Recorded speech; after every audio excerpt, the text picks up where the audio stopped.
Today we'd like to talk to you about nail trims. Unfortunately, for many of our patients and pet parents, nail trims can become a big point of contention. So today we'd like to review some methods that can hopefully, if implemented, make things go more smoothly and leave everybody involved having a better experience. Here we have a traditional setup of a nail trim where somebody is restraining the dog and another clips the nails.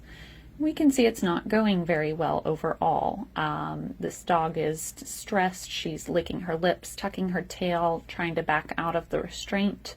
Overall, everybody involved looks stressed. And in this one, we have the same dog and things are going quite differently. This time we've used peanut butter to distract her, and we're doing low stress handling techniques, so kind of minimal restraint here.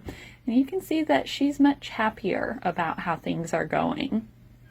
And here we have George.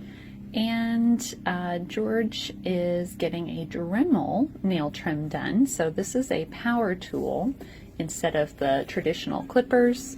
And it's got a sanding drum on the end of it. Now this is an entirely different sensation, and it does take some getting used to both the vibration and feeling of the sanding drum, as well as the sound that comes with it. But for many dogs, this is a better choice.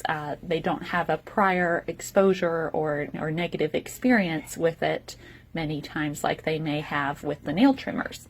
So once again, we're using the peanut butter distraction technique and basically just making this worth George's time to put up with us. And finally, we have Strider. Now, Strider was introduced to Dremeling and nail trimming at a very early age during his socialization window. Probably about 8 to 10 weeks of age was when we started his training. And you can tell that he is very much on board with this. He knows that he gets a treat, many treats actually throughout this experience.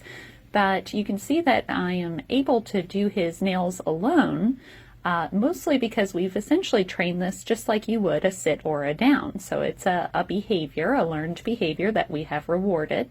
There is an amount of desensitization and counter conditioning with this technique. You do have to, again, kind of get them used to the noise of the Dremel and then the feeling, the vibration of the Dremel. Kind of work your way towards being able to grind those toenails for longer and longer amounts of time. But you can see that I'm monitoring his body language. I'm asking his permission to continue. We use that shake command or paw command for him to kind of continue this behavior. And as long as he's on board, we're going to continue.